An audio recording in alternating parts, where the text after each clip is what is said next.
Alkitab, Yesus itu ngomong, Tuhan Allah kita. Kok diajar? Assalamualaikum warahmatullahi wabarakatuh. Alhamdulillahirabbil alamin. Allahumma shalli ala sayyidina Muhammad wa ala ali sayyidina Muhammad. Sahabat seiman dimanapun kita berada, dan rekan-rekan yang beda agama, selamat malam. Mudah-mudahan ke depan kita diberi hidayah oleh Allah Subhanahu wa taala. Satu kata, la ilaha illallah, tiada Tuhan selain Allah. Baik, di dalam video yang singkat ini, gadis cantik lagi-lagi Natali ketemu lagi di video saya muncul. Dia mengatakan di dalam Alkitab Yesus itu ngomong Tuhan itu Allah kita. Ya, ketika ditanya sama gurunya, di dalam Islam katanya Tuhan itu Allah, kita juga cuma lain bacaan katanya Allah. Sama-sama Allah.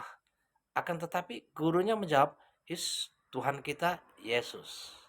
Nah, kalau bertanya dengan ragu, dosa katanya. Ketika ingin memperdalam, ingin bertanya kepada gurunya, takut dosa, akhirnya tidak jadi.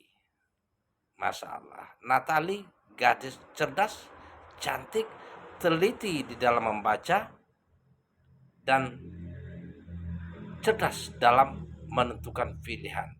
You are the right woman chosen by Allah Subhanahu wa taala to be a Muslim. Benar-benar pilihan Allah yang mendapatkan hidayah. Hidayah itu bagi orang yang mau dan bagi yang layak untuk menjadi seorang muslim. Itu Allah Subhanahu wa taala yang memutuskan. Baik, saudaraku,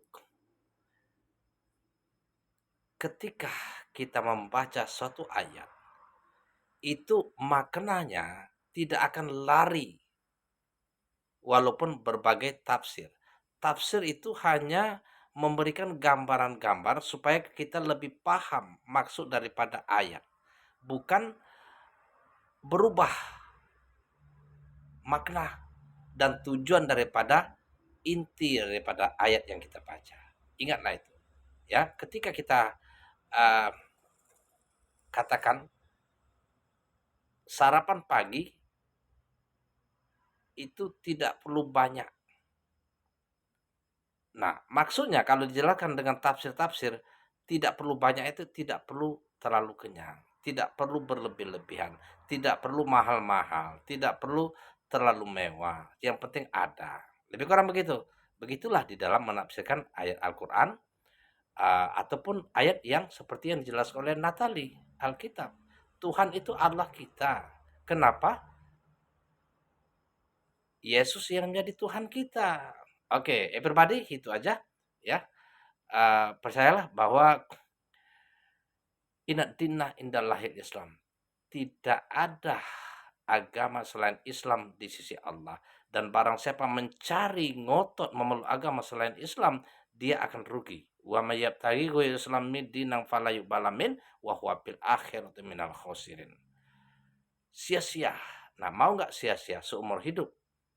Jangan ikuti agama yang dianut orang tua kita yang belum tentu kebenarannya. Kita cari dan pelajari. Ingat, dulu hanya Nabi Muhammad SAW yang masuk Islam, yang diwahyukan oleh Allah Subhanahu wa taala pada zamannya. Baru diikuti istrinya Siti Khadijah, baru diikuti Abu Bakar As-Siddiq, Utsman bin Affan, Umar bin Khattab. Semuanya mereka orang-orang kafir dahulu. Tetapi mereka mau selamat. Selamat itu mulai dari kita. Yang sudahlah, yang orang tua kita sudah meninggal misalnya kan. Allah SWT berfirman, Innallaha yughayyiru ma biqaumin hatta yughayyiru ma bi anfusihim. Allah tidak akan mengubah keadaan suatu kaum kecuali mereka sendiri yang mau merubah nasib dan keadaan suatu kaum. Demikian mudah-mudahan semangat kita ya. Ingat, ketika kita tidak memeluk Islam, sekalipun Allah memberikan pilihan la ikraha fiddin, dalam Islam tidak ada paksaan, bebas. Tetapi kita bebas juga memilih, setiap kebebasan itu ada konsekuensinya. Ketika kita tidak memeluk Islam, maka kata Allah nanti di akhirat, wallazi nakafaru wa kazabu bi ayatina ula ashabun narhum fiha khulidun. Barang siapa kafir dan mengingkari ayat-ayat Allah, maka akan dimasukkan ke dalam neraka dan kekal di dalamnya. Tentu kita tidak mau masuk neraka jahanam dan kekal. Memang belum terasa, boleh saja kita nggak percaya, tetapi kita baca Al-Quran dan baca buku yang Anda imani, sehingga nanti akan jelas kemana arahnya. Assalamualaikum warahmatullahi wabarakatuh, selamat malam.